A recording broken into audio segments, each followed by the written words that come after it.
नमस्कार दोस्तों, मैं सुप्रिया आप सबका स्वागत करती हूँ डेली करंट अफेयर्स की क्लास में। दोस्तों, जैसा कि कल करंट अफेयर्स की क्लास ऑफ थी, तो आज की क्लास में हम 2 दिनों यानी कि 13 और 14 नवंबर के करंट अफेयर्स को डिस्कस करेंगे। काफी इंपॉर्टेंट ये क्लास है क्योंकि 2 दिनों का डिस्कस करने जा रहे हैं, तो काफी चीजें हमें देखने को मिलेगी। और जैसा कि मैं क्वेश्चन आंसर डिस्कशन के दौरान बहुत सारे इंपॉर्टेंट फैक्ट्स और इंपॉर्टेंट पॉइंट्स को भी डिस्कस करती हूँ, जिसको नोट डाउन कर लिया करिए आप लोग। तो अपने जब भी आप लोग क्लास करिए तो अपने साथ एक नोटबुक और एक पेन लेकर के बैठिए। जो भी एक्स्ट्रा पॉइंट्स मैं आपको बता रही हूँ, क्योंकि ध्यान रखिएगा वो पॉइंट भी आपके लिए उतना ही इंपॉर्टेंट है जितना स्क्रीन पे ये क्वेश्चंस चल रहे होते हैं उतना ही। ठीक है, तो उन्हें नोट डाउन करिए, उनका रिवीजन करिए, प्रैक्टिस करिए, यही आप लोग के लिए सबसे ज्यादा इंपॉर्टेंट है।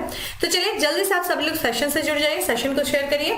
ठीक है, चलिए देर नहीं करेंगे और अपनी क्लास को स्टार्ट करेंगे। और आज की क्लास में हमारा सबसे पहला प्रश्न है कि जीव विज्ञान आंकड़ों के लिए देश के पहले राष्ट्रीय संग्रह केंद्र भारतीय जैविक डेटा केंद्र IBDC का उद्घाटन कहाँ किया गया है।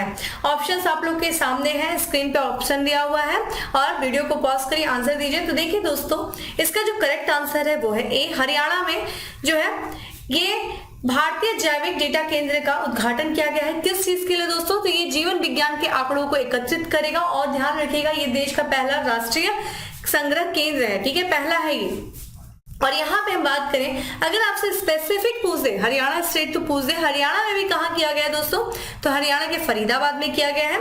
और ये ध्यान रखिएगा, जीवन विज्ञान के आंकड़ों के लिए देश के पहले राष्ट्रीय संग्रह केंद्र, क्या नाम है? भारतीय जैविक डेटा केंद्र IBDC का उद्घाटन किया गया है हरियाणा के फरीदाबाद में। इसका उद्घाटन किसके द्वारा किया गया है? तो जो प्रधानमंत्री कार्यालय के राज्य मंत्री, जिनका नाम है डॉक्टर जितेंद्र सिंह। ठीक है, स्क्रीन पे आप उनकी तस्वीर को देख सकते हैं, ये देखिए। तो इन्हीं के द्वारा जो है इस केंद्र का उद्घाटन किया गया है। और ये केंद्र देखा जाए तो क्या संग्रहित करेगा? तो ध्यान रखिएगा ये सार्वजनिक वित्त पोषित अनुसंधान से जो प्राप्त जीवन विज्ञान के डेटा संग्रह होंगे उनको ये संग्रहित करेगा, उनको ये कलेक्ट करेगा। किसके दिशा निर्देशानुसार? तो केंद्र सरकार के बायोटेक प्राइड के दिशा निर्देश, जो भी दिशा निर्देश होगा उसी के अनुसार ये पूरे जो वित्त पोषित अनुसंधान है, किसके? सार्वजनिक वित्त पोषित अनुसंधान, उनके जीवन विज्ञान के डेटा को संग्रहित स्टोर करेगा। ठीक है, यहाँ पे बात करें तो इसको स्थापित देखिए किसके द्वारा किया गया है? तो इसे राष्ट्रीय सूचना विज्ञान केंद्र भुवनेश्वर में डेटा आपदा रिकवरी साइट के साथ क्षेत्रीय जैव प्रौद्योगिकी केंद्र फरीदाबाद में जैव प्रौद्योगिकी विभाग के समर्थन से स्थापित किया गया है। और अगर हम बात करें इसकी कैपेसिटी यानी कि इसकी भंडारण क्षमता की, तो इसमें लगभग 4 पेटाबाइट के डेटा को भंडार किया जा सकता है। और इसमें देखा जाए और भी कुछ विशेष सुविधाएं देखा जाए तो ब्रह्म उच्च प्रदर्शन कंप्यूटरिंग सुविधा भी इसमें मौजूद है। तो ध्यान रखिएगा, जीवन विज्ञान के आंकड़ों के लिए जो देश के पहले राष्ट्रीय संग्रह केंद्र, जिसका नाम है भारतीय जैविक डेटा केंद्र, उसका उद्घाटन किया गया है हरियाणा के फरीदाबाद में। आते हैं अगले प्रश्न पे।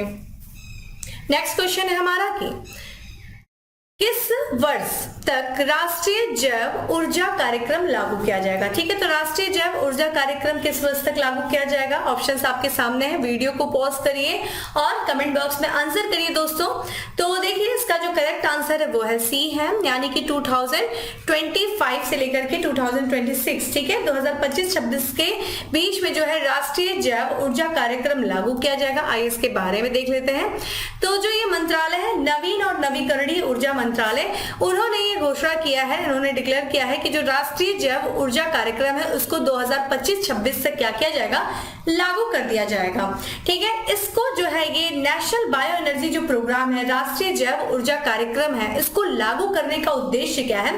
तो जो बायो एनर्जी के उपयोग को बढ़ावा देना। ठीक है, और साथ ही साथ जो सर्कुलर इकोनॉमी पर आधारित एक निवेशक अनुकूल पारिस्थितिकी तंत्र को क्या करना?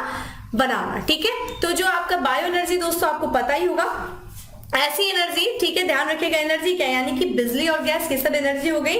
तो जो जैव पदार्थ से उत्पन्न होती है, जैव पदार्थ यानी कि कोई भी, जैसे कि जो ध्यान रखिएगा पौधे हो गए, जो कृषि से अपशिष्ट हो गए, जो कुछ भी जैव पदार्थों से उत्पन्न जो एनर्जी होती है उसी को हम बायो एनर्जी कहते हैं। और ये पर्यावरण के अनुकूल होती है। और ध्यान रखिएगा, और ये जो राष्ट्रीय जैव ऊर्जा कार्यक्रम को लागू करने का दूसरा हमें उद्देश्य दिख रहा है वो है सर्कुलर इकोनॉमी। तो ऐसी इकोनॉमी, मतलब ऐसी इकोनॉमी को जनरेट करना जहां पे जो उत्पादन ऐसी टेक्नोलॉजी के माध्यम से उत्पादन हो या फिर ऐसी चीजें बनाई जाए जिनको हम फिर से क्या करें, रिसाइकल कर सकें। जैसे कि मान लीजिए कि कोई चीज हमने कोई अपशिष्ट घर से निकला, ठीक है, मान लीजिए फैक्ट्री में किसी चीज को बनाने के बाद जो अपशिष्ट निकलता है उस अपशिष्ट का भी हम क्या कर रहे हैं, इस्तेमाल कर ले रहे हैं। ठीक है, तो एक तरीके से आप देखिए बायोगैस से हम क्या कर रहे हैं, ये जो बायो एनर्जी को हम बना रहे हैं तो कुछ अपशिष्ट यानी कि घर से निकली हुई चीजें भी हो गई और जैसे कृषि के जो अपशिष्ट बनते हैं उनका भी हम इस्तेमाल कर रहे हैं एनर्जी को जनरेट करने के लिए। तो ऐसी सर्कुलर इकोनॉमी को ही हमें ज्यादा से ज्यादा बढ़ावा देना चाहिए। तो इस चीज के लिए राष्ट्रीय जैव ऊर्जा कार्यक्रम को लागू करने की बात की गई है 25 से 26 तक। यहाँ पे हम बात करें बायो एनर्जी, तो देखिए ये एक तरीके से जो एक बार रहने वाले जैविक पदार्थ से प्राप्त होता है जो जिसे बायोमास कहा जाता है। ठीक है, यहाँ पे हम बात करते हैं इसका जो प्रयोग किया जाएगा, उपयोग जो है वो परिवहन ईंधन में, गर्मी में बिजली और ऐसे अन्य उत्पादों के उत्पादन के लिए किया जाएगा। इस कार्यक्रम के तहत जो राष्ट्रीय जैव ऊर्जा कार्यक्रम है उसमें देखा जाए कुछ उप योजनाओं को भी शामिल किया गया है, जिसमें से देखा जाए क्या है, पहला अवशिष्ट से ऊर्जा कार्यक्रम, यानी कि अवशिष्ट के माध्यम से जो कुछ भी अवशिष्ट होता है, चाहे वो घरों से निकल रहा हो, चाहे वो मवेशियों के द्वारा निकल रहा हो, चाहे वो कृषि क्षेत्र से निकल रहा हो, कहीं से भी जो अवशिष्ट निकल रहा है उसका हम इस्तेमाल करके ऊर्जा जनरेट करें, एनर्जी निकालें। बायोमास कार्यक्रम और साथ ही साथ बायोगैस कार्यक्रम, ये जो है इस राष्ट्रीय जैव ऊर्जा कार्यक्रम की उप योजनाएं हैं और इस कार्यक्रम को लागू करने की जो बात की गई है नवीन और नवीकरणीय मंत्रालय के द्वारा 2025 से 26 तक। ठीक है, चलिए आते हैं अगले प्रश्न पे। अगला प्रश्न है हमारा कि राज्य भर में सोने की एक समान कीमत लागू करने वाला देश का पहला राज्य बन गया है। यानी कि कोई ऐसा राज्य जहां पे जो सोने की जो गोल्ड की प्राइस है वो सभी जगह एक समान होगी, एक ही जैसी होगी। तो ऑप्शंस आपके सामने दिया है, महाराष्ट्र, केरल, कर्नाटक, तेलंगाना। ठीक है, तो यहाँ पे दोस्तों जो करेक्ट आंसर है वो है बी है। ठीक है, केरल राज्य सरकार ने ये घोषणा किया है कि जो भी राज्य भर में जो भी जिले हैं हर जगह जो है सोने की कीमतें एक समान होंगी और ऐसा करने वाला ये देश का पहला राज्य बन गया है। तो केरल की सरकार ने संपूर्ण राज्य में जो सोने की कीमत है, जो प्राइस है गोल्ड की, वो सभी राज्य में एक समान रूप से लागू कर दी है। ठीक है, यहाँ पे देखा जाए जो बैंक दर के आधार पर सोने का एक समान कीमत कारोबार शुरू करने वाला केरल दोस्तों क्या हो गया है, पहला राज्य। तो आपसे पूछा जा सकता है कि बैंक दर के आधार पर सोने का एक समान कीमत कारोबार शुरू करने वाला देश का पहला राज्य कौन है, केरल है। सरकार देखिए ये जो कदम उठाई है उसके पीछे जो उद्देश्य क्या है, तो यह कदम राज्य भर में उपभोक्ताओं के हितों की रक्षा करना सबसे पहला ये उद्देश्य है और साथ ही साथ व्यापार में मूल्य पारदर्शिता लाने में मदद करना। ठीक है, तो एक समान कीमत रहेगी तो मूल्य पारदर्शिता होगी और जो उपभोक्ता होगा, जो कंज्यूमर होगा, उसके भी हित क्या होंगे, सुरक्षित रह सकेंगे। इस उद्देश्य से केरल सरकार ने ये डिसीजन लिया है। चूंकि हम बात कर रहे हैं केरल की, तो आइए थोड़ा केरल के बारे में देख लेते हैं। स्क्रीन पे देखिए आपका मैप खुला हुआ है और मैं तो साइड हो जा रही हूँ, देख सकते हैं आप यहाँ पे इंडिया का मैप है और बिल्कुल आप जाएंगे, बिल्कुल साउथ में जाएंगे और साउथ ईस्ट तरफ आप देखेंगे तो आपको दिखाई देगा दोस्तों केरल। ठीक है, केरल जिसकी देखा जाए सीमा किससे किससे लगती है, एक तो आपका यूटी से लगती है, दो और स्टेट से लगती है। यूटी में पुडुचेरी का माहे जो है वो केरल में है और यहाँ पे दो स्टेट्स कौन से हैं, आपको कर्नाटक दिख सकता है और तमिलनाडु दिख सकता है। और इसकी देखा जाए तटीय सीमा हमें देखने को मिलता है अरेबियन सी से, ठीक है, अरब सागर से। केरल जिसकी राजधानी दोस्तों क्या है, तिरुवनंतपुरम इसकी राजधानी है और यहाँ के जो राज्यपाल है वो है आरिफ मोहम्मद खान। पिनराई विजयन जो है वो यहाँ के मुख्यमंत्री हैं और संसदीय क्षेत्र की बात किया जाए तो राज्यसभा में इसकी 9 सीटें हैं और लोकसभा में इसकी 20 सीटें हैं केरल की। केरल से जुड़े हुए कुछ और भी महत्वपूर्ण करंट अफेयर्स जहां से पॉसिबिलिटी है क्वेश्चंस के पूछे जाने की और ये हाल फिलहाल में काफी चर्चा में भी था। तो देखा जाए देश का ऐसा राज्य जिसने आंगनबाड़ी, ध्यान रखिएगा, जो आंगनबाड़ी के जो बच्चे होते हैं उनके लिए अंडे और दूध योजना शुरू किया है। तो उनको ब्रेकफास्ट में अंडे और दूध देने की योजना शुरू करने वाला देश का राज्य कौन सा दोस्तों, केरल है, आंगनबाड़ी के बच्चों के लिए। नेक्स्ट है कि कार्बन तटस्थ खेती के तरीकों को पेश करने वाला देश का पहला राज्य बना कौन दोस्तों, केरल। तो कार्बन तटस्थ खेती के तरीकों को इसने पेश किया और ऐसा करने वाला देश का ये पहला राज्य है। भारत का पहला ग्राफीन, ठीक है, ग्राफीन नवाचार केंद्र राज्य में बनाया जाएगा। कहाँ पे? ये भारत का पहला होगा ग्राफीन नवाचार केंद्र किस राज्य में? केरल में बनाया जाएगा। ठीक है, केरल में। ध्यान रहे ग्राफीन जो होता है दोस्तों एक तरीके का कार्बन ही होता है, और ये जो आप लोग मोबाइल फोन वगैरह जो यूज करते हैं उस पे जो स्क्रीन रहती है वो इसी ग्राफीन की बनी होती है।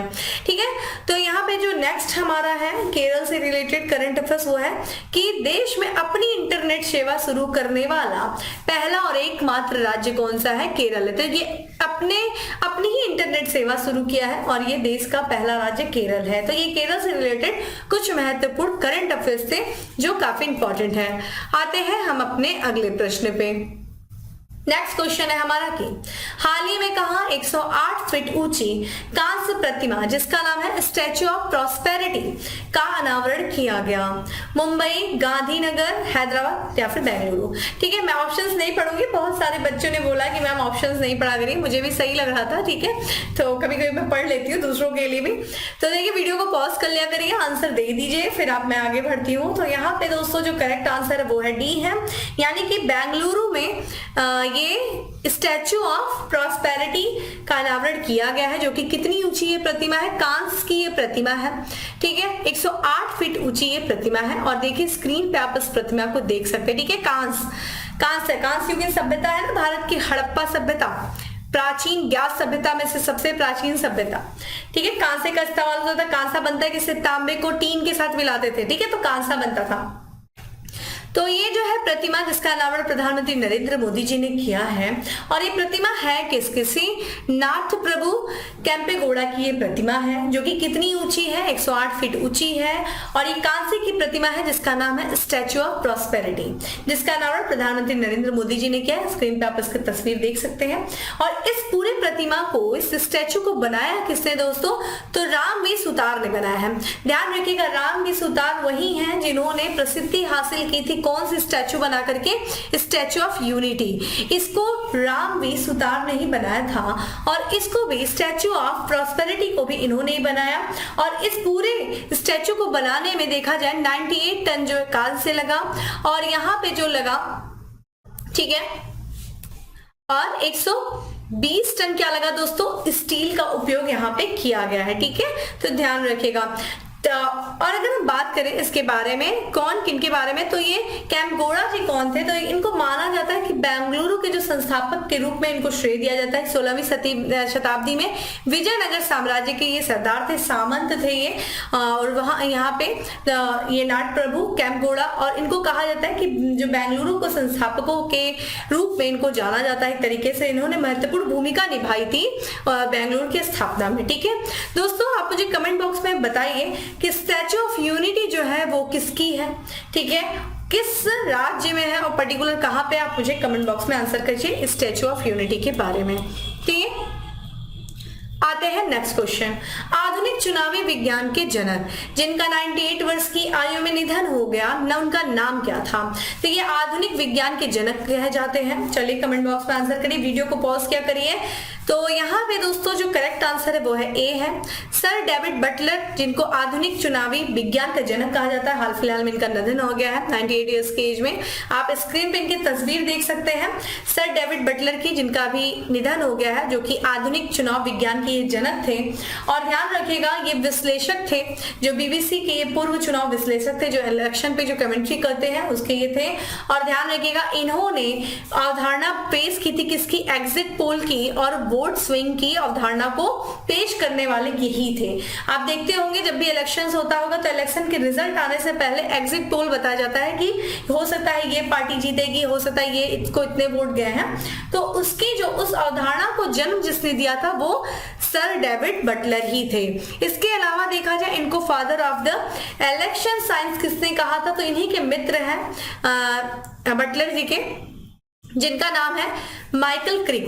तो माइकल क्रिक ने ही इनको विज्ञान, चुनाव विज्ञान का फादर कहा था, जनक कहा था, the father of the election science. और इन्होंने सर डेविड बटलर के अन्य उपलब्धियों में एक उपलब्धि और भी है, इन्होंने एक आविष्कार किया था स्विंगोमीटर का। ठीक है, स्विंगोमीटर का इन्होंने आविष्कार किया था, जो कि किसका? ये ग्राफिक उपकरण है एक तरीके से, क्या ग्राफ प्रस्तुत करता है, तो एक पार्टी से दूसरी पार्टी में वोटों के बदलाव को दिखाने के लिए इस्तेमाल किए जाने वाला ग्राफिक उपकरण है। यानी कि इलेक्शन हो रहा है और इलेक्शन में अगर देखिए एक पार्टी इतनी जा रही है, एक पार्टी को इतने वोट मिल रहे हैं, तो उस एक पार्टी से दूसरी पार्टी में जो वोटों का बदलाव हो रहा है उसका पूरा ग्राफ प्रस्तुत करने का जो उपकरण था वो इनके ही द्वारा जो है एक तरीके से इस्तेमाल किया जा रहा था। ठीक है, उसी को इन्होंने एक तरीके से आविष्कार किया था, किसने, डेविड बटलर ने। ठीक है, ध्यान रखिएगा, काफी इंपॉर्टेंट ये सक्सेस है, इनसे पूछा जा सकता है आपसे एग्जाम में क्वेश्चन।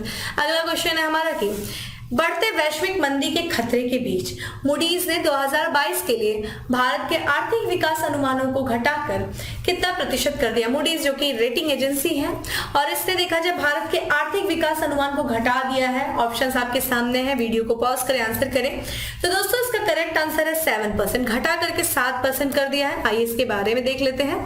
तो अभी हाल फिलहाल में 11 नवंबर को जो एक ग्लोबल मैक्रो आउटलुक जारी किया गया, किसके द्वारा, मूडीज के द्वारा, ध्यान रखिएगा, इसे ग्लोबल मैक्रो आउटलुक। और इसमें जो है 2023 से 24 के लिए एक अनुमान जारी किया गया कि कितनी विकास दर होगी। तो मूडीज ने ये बताया भाई कि भारत की जो विकास दर होगी जो वो कितनी हो जाएगी 2022 में 7% हो जाएगी, घट करके। ध्यान रखिएगा, पहले मूडीज ने बताया था कि भारत की जो विकास दर है वो 7.7% रहेगी, लेकिन किन्हीं कारणों से, कौन कौन से भैया कारण है, एक तो हाई इन्फ्लेशन है यानी कि उच्च मुद्रास्फीति है, भारत में ब्याज दर, जो उच्च ब्याज दर है, बहुत ज्यादा जो है हाई इंटरेस्ट रेट है बैंकों के भी, जिसकी वजह से जो है इन्वेस्टमेंट नहीं हो रहा। देखिए इन्वेस्टर, जब हाई इंटरेस्ट रहेगा, बैंक आपको ज्यादा ब्याज दे रहा है तो आप बैंक के पास पैसे जमा करेंगे। ठीक है, लो इंटरेस्ट पे क्या होता है, हम बैंकों से लोन लेते हैं क्योंकि हमें वो लो जो है इंटरेस्ट ले रहा है, कम ब्याज दे रहा है। तो जब बैंकों में पैसा जमा करेंगे तो हम क्या कर रहे हैं, मनी को एक तरीके से क्या कर रहे हैं, सोख रहे हैं मार्केट से,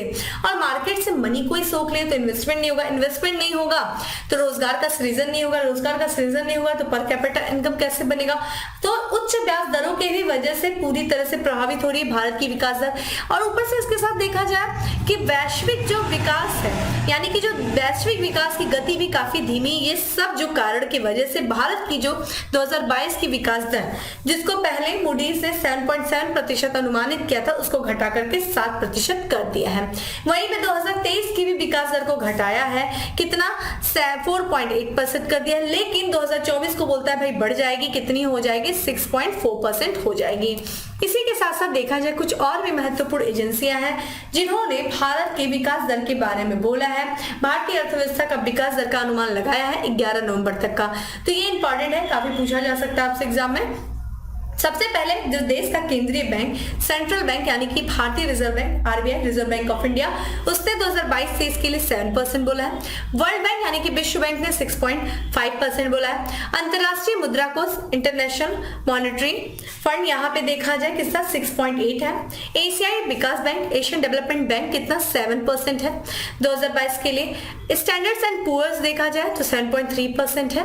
और यूएनडीपी यानी कि अंकटाड ने 5.7, बहुत ही लो रखा है। भारत की विकास दर देखा जाए सबसे जो लोएस्ट रखा है वो अंकटाड नहीं रखा है। फिच रेटिंग ने 7% बोला है, 7% इसने भी बोला, किसने, मूडीज ने, घटा करके। स्टेट बैंक ऑफ इंडिया ने देखा जाए 6.8 रखा है।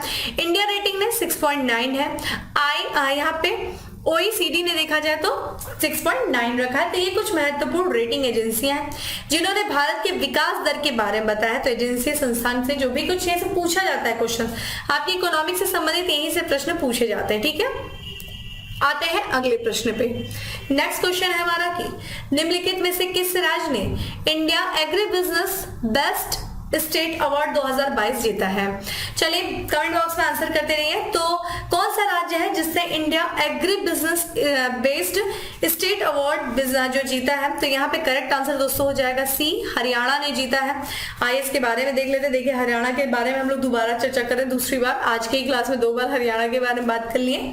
तो हरियाणा राज्य ने India agri business best state, ठीक है, तो एग्रीकल्चर से संबंधित जिसको बिजनेस में जो सबसे बेस्ट स्टेट रहा है, सबसे अच्छा राज्य रहा है, कृषि के व्यापार में, कृषि के बिजनेस में वो रहा है हरियाणा। ठीक है, हरियाणा, तो हरियाणा को सम्मानित किया गया है। और ये सम्मान जो दिया गया है वो किसकी तरफ से, ये अवार्ड तो भारतीय कृषि और खाद्य परिषद की ओर से दिया गया है। हरियाणा की अगर नीतियों के बारे में बात करें एग्रीकल्चर से, तो यहाँ पे देखा जाए जो कृषि नीति है, जो एग्रीकल्चर पॉलिसी है वो काफी अच्छी रही। कार्यक्रम जो कृषि से संबंधित जो कार्यक्रम रहा है, कृषि का उत्पादन, इनपुट, प्रौद्योगिकियां, विपणन, जो मार्केटिंग की गई है, मूल्यवर्धन, ठीक है, वैल्यू एडेड, कई जो है सहित कई उत्कृष्ट मुद्दों को लेकर के इस पुरस्कार से इसको सम्मानित किया गया है। ठीक है, तो एक तरीके से आप देख सकते हैं स्क्रीन पे लगा हुआ है कि कृषि क्षेत्र में क्रांति की ओर अग्रसर हरियाणा। तो जो कुछ भी इन्होंने कृषि क्षेत्र में जो वहां के सरकार के द्वारा किए गए प्रयास रहे हैं, ठीक है, उसके बाद जो है ये काफी अच्छा इन्होंने एग्रीकल्चर बिजनेस किया, तो इसलिए इनको agri business best state award से नवाजा गया। किसको, हरियाणा को। ठीक है, अगला क्वेश्चन है हमारा कि हाल ही में भारतीय सेना ने किस राज्य में वालांग मेले का आयोजन किया। तो वालांग मेले का आयोजन किस राज्य में किया गया, किसके द्वारा, भारतीय सेना के द्वारा। तो दोस्तों इसका जो करेक्ट आंसर है वो है अरुणाचल प्रदेश में किया गया वालांग मेले का आयोजन। आइए इसके बारे में देख लेते हैं। तो ध्यान रखिएगा, अरुणाचल प्रदेश में वालांग मेले का आयोजन किया गया। वालांग देखिए दोस्तों एक युद्ध भी, लड़ाई भी थी, ठीक है, और ये भारतीय सेना के द्वारा वालांग मेले का आयोजन किया गया है। स्क्रीन पे आप इसकी तस्वीर देख सकते हैं। तो इसके साथ ही देखा जाए यहाँ पे वालांग का लड़ाई हुई थी, युद्ध हुआ था कब, जो 62 में हुआ था, जब चीन ने हमला किया था इस क्षेत्र में वालांग में। तो उसकी जो है 60वीं वर्षगांठ भी भारतीय सेना ने मनाया। और ध्यान रखिएगा ये जो वालांग की लड़ाई है, ठीक है, जो कि 1962 में हुई थी, इस वालांग की लड़ाई में भारतीय सेना ने अपनी काफी बहादुरी दिखाई थी और बेजोड़ वीरता और बलिदान का एक उदाहरण है कौन, वालांग का युद्ध, भारतीय सेना के बहादुरी का। ठीक है, तो यहाँ पे 60वीं वर्षगांठ भी मनाई गई वालांग की लड़ाई की, और वालांग मेले का आयोजन में अरुणाचल प्रदेश में किया। चलिए नेक्स्ट क्वेश्चन की तरफ बढ़ते हैं। नेक्स्ट क्वेश्चन हमारा की भारतीय सेना ने शहीदों की पत्नियों के कल्याण के लिए कौन सी सुविधा शुरू की है। तो यहाँ पे देखिए जो करेक्ट आंसर है दोस्तों वो है सी है, वीरांगना सेवा केंद्र की शुरुआत की गई है भारतीय सेना के द्वारा उन शहीदों के लिए जिन्होंने देश की रक्षा के दौरान अपने प्राणों का बलिदान दिया, और उनकी पत्नियों के कल्याण के लिए जो है ये सुविधा शुरू की गई है। तो यहाँ पे जो भारतीय सेना ने जो वीर नारियां हैं, यानी कि वो नारियां जिनके पति ने इस देश की रक्षा करते हुए अपने प्राणों का बलिदान दिया, उनके कल्याण के लिए, और साथ ही शिकायत के निवारण, अगर उनसे संबंधित कोई शिकायत है उस शिकायत के निवारण के लिए वीरांगना सेवा केंद्र नामक एक एकल विंडो सुविधा शुरू किया है। और एक देखिए वेबसाइट भी बनाई गई है जिसपे जो कुछ भी समस्या होगी उसकी शिकायत वो कर सकेंगी वहां पे। तो यहाँ पे भारतीय सेवा केंद्र विंडो भारतीय सेना के वेटरन्स, देखिए ध्यान रखिएगा www.indianarmyveterans.government.in पर उपलब्ध होगी सारी चीजें। ठीक है, ये इस विंडो पे देखा जाए, ये जो विंडो है इस पर शहीदों की पत्नियां क्या करेंगी, अपनी शिकायत दर्ज कर सकेंगी, और ना सिर्फ शिकायत दर्ज कर सकेंगी बल्कि जो कुछ भी उन्होंने शिकायत दर्ज किया है, ठीक है, उसकी वो ट्रैकिंग कर सकेंगे, निगरानी कर सकेंगे, और नियमित फीडबैक देखने की भी सुविधा मिलेगी उनको कि भैया जो शिकायत हो रही है उस शिकायत का निवारण कब से हो रहा है, कहाँ तक पहुंचा, किस किस प्रोसेस तक होके गुजरा, ये सारी चीजें वो देख सकेंगी। तो ध्यान रखिएगा वीरांगना सेवा केंद्र भारतीय सेना के द्वारा ये सुविधा शुरू की गई है।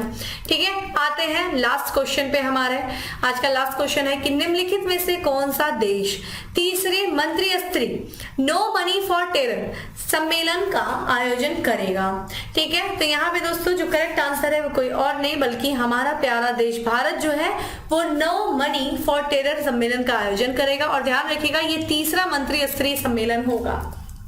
ठीक है, तो जो भारत का गृह मंत्रालय है वो 18 से लेकर के 19 नवंबर के बीच में नई दिल्ली में तीसरे मंत्री स्तरीय नो मनी फॉर टेरर सम्मेलन का आयोजन करेगा। ठीक है, और ये 2 दिनों का सम्मेलन होगा, और इस सम्मेलन में देखा जाए विचार विमर्श के लिए 75 देशों और अंतरराष्ट्रीय निकायों के प्रतिनिधि जो है वो शामिल होंगे। इसके पहले चूंकि ये तीसरा है तो जो पहला किया गया था सम्मेलन वो पेरिस 2018, कहाँ पे भी, फ्रांस की राजधानी पेरिस, मेलबर्न ऑस्ट्रेलिया के मेलबर्न में 2019 में किया गया था। इन पिछले 2 सम्मेलनों में अंतरराष्ट्रीय समुदाय द्वारा आयोजित आतंकवादी वित्तपोषण का मुकाबला करने पर चर्चा को आगे बढ़ाया जाएगा। तो जो कुछ भी जो निर्णय लिया गया था ठीक है। पेरिस में और जो मेलबर्न में 18-19 के दौरान जो अंतरराष्ट्रीय समुदाय के द्वारा इस सम्मेलन में, तो वो कितना जो है आगे बढ़ा है, वो उन समुदायों के द्वारा क्या क्या कार्य किया गया है, ये जो आतंकवादी वित्त पोषण है उसका मुकाबला करने के लिए, इन सारी चीजों पर इस पे चर्चा की जाएगी। ठीक है, तो ध्यान रखिएगा। तीसरा मंत्री स्तरीय नो मनी फॉर टेरर सम्मेलन का आयोजन भारत कर रहा है। भारत का गृह मंत्रालय, कहां पे? नई दिल्ली में इसका आयोजन किया जाएगा। तो ये था दोस्तों आज का 10 फैक्ट्स ऑफ द एमसीक्यू। अब आ जाता है फैक्ट्स ऑफ द डे। ठीक है, छोटा पैकेट बड़ा धमाका, जिसमें सबसे पहला आज का हमारा फैक्ट्स है कि अमेरिकी राज्य, कौन सा राज्य? मैरीलैंड, वहां के उपराज्यपाल का पद संभालने वाली पहली भारतीय अमेरिकी बनी। ध्यान रखिएगा, ये इंपॉर्टेंट क्वेश्चन है, स्टार कर लीजिएगा। अरुणा मिलर। तो अरुणा मिलर जो है ये अमेरिकी राज्य मैरीलैंड से उपराज्यपाल बनी है, और ध्यान रखिएगा ये पहली भारतीय अमेरिकी है। ठीक है, भारतीय मूल की है ये और अमेरिका के सिटीजन इनके पास। ठीक है, तो ये चीज ध्यान रखिएगा। अगला है टेनिस खिलाड़ी जिन्होंने 2022 का पुरुष एकल पेरिस मास्टर खिताब जीता है। किन्होंने भाई? भूपेंद्र यादव ने। ठीक है, ये चीज ध्यान रखिएगा। अगला है हिमाचल प्रदेश में विश्व का सबसे ऊंचा, कितना? यहाँ पे 15,256 फीट मतदान केंद्र बनाया गया है। कहाँ पे? तो टशीगंग, जो कि जिला लाहौल स्पीति में है ये, और ये विश्व का सबसे ऊंचा मतदान केंद्र है। और कितना फीट ऊंचा भाई मतदान केंद्र? 15,256। ठीक है, हिमाचल प्रदेश में। नवी टेक्नोलॉजी ने अपना ब्रांड एम्बेसडर बनाया, किसे? महेंद्र सिंह धोनी को बनाया है। और अंतिम है हमारा आज का फैक्ट्स ऑफ द डे की ऑल इंडिया रबड़ इंडस्ट्री एसोसिएशन के अध्यक्ष बने कौन? रमेश केजरीवाल। ठीक है, अरविंद केजरीवाल मत समझ लीजिएगा, भारत यहाँ पे दिल्ली के मुख्यमंत्री ये हैं रमेश केजरीवाल, जिनको all India rubber industry association का अध्यक्ष बनाया गया है। ठीक है, तो दोस्तों ये था आज का हमारा करंट अफेयर्स। मैंने ऑप्शंस नहीं पढ़े, जैसा कि आप लोग भी सोच रहे थे, मुझे भी ठीक लगा, इससे टाइम बचता है और आप लोग के लिए भी, लर्निंग के लिए भी सही रहता है। बाकी जो मैंने क्वेश्चंस पूछे हैं अपने डिस्कशन के दौरान उसका आंसर करिएगा। बच्चा जो है चैनल को सब्सक्राइब करना नहीं भूलें, और हाँ थोड़ा सा वीडियो को शेयर करें, आप लोग का सपोर्ट बहुत ज्यादा जरूरी। लाइक करें, कमेंट करें, जो कुछ भी समस्या आ रही है वो बताएं कमेंट बॉक्स में, मैं आप लोगों को डायरेक्ट जो है आंसर करूंगी, रिप्लाई करूंगी आप लोगों के कमेंट का। ठीक है, फिर मिलते हैं नेक्स्ट सेशन में, तब तक के लिए bye, have a good day, stay safe and stay happy.